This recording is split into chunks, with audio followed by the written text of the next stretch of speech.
छत्रपती शिवराय धर्मवीर छत्रपती संभाजीराजे यांचा चरणी नतमस्तक होऊन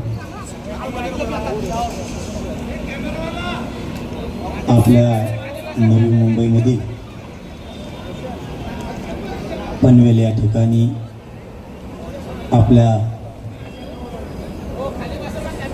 या पनवेलच्या नगरीत खांदा कॉलनीमध्ये आज एक आगळा वेगळा सोहळा होतोय।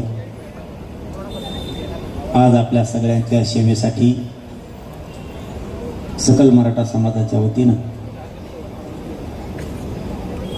मराठा भवनाचा आपण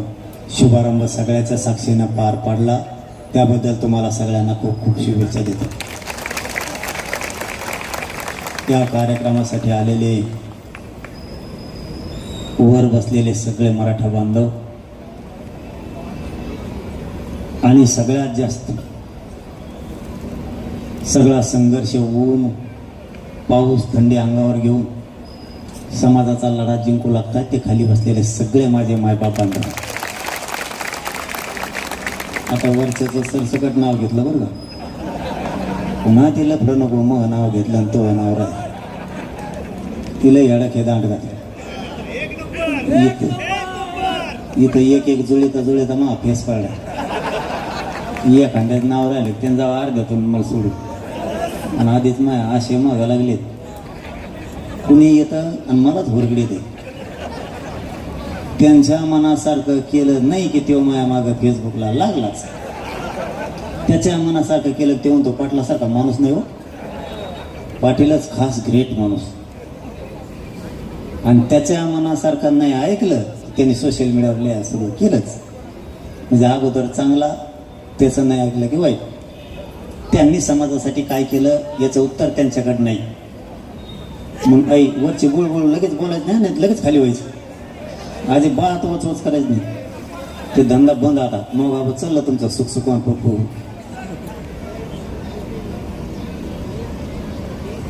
जाऊन द्या, त्याला उभं राहायची सवय, जत्रा नाही का आता निवडणुकीची, आपण किती बंगोला खाली बसलो तरी त्याला उभं राहायचं असलं तर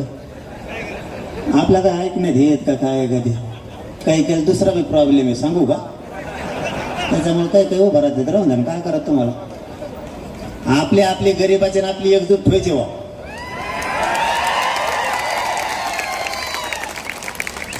चांगल्याचा चांगला तुरम खान सुद्धा बंगल्याच्या खाली येतो गरीबाची जरी एकजूट असली, चांगल्यातल्या चांगला बीडला कसा हिसका दाखवला माहिती ना तुम्हाला, गरीबाची एवढी ताकद आहे, फक्त आपल्याला आपली ताकद कळाली नाही, आपल्याला आपली ताकद नाही कळाली म्हणून आपल्या लेकरा बाळाचं आपल्या लेकी बाळीचं वाटवलं झालं। आपण इतके गाफील राहिलो, आपल्या 5-7 पिढ्या मागे गेल्या, व्यासपीठावर द्या खाली उतरून आलं, बोलू नका,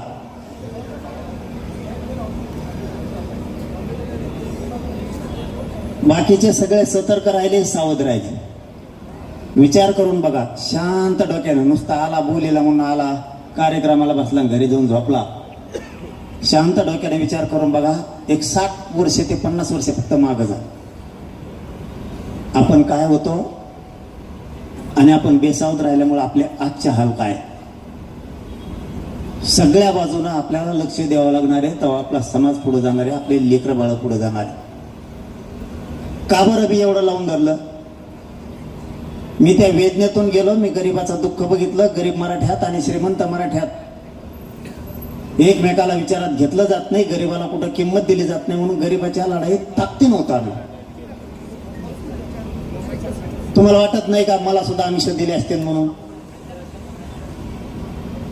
मला पण काही दाखवायचा प्रयत्न केला असेल, पण मी डोळ्यासमोर फक्त गरीब आणि गरीबच मराठा ठेवला, कोणाच्या रूपाला हात लावला नाही, कधी मॅनेज झाला नाही।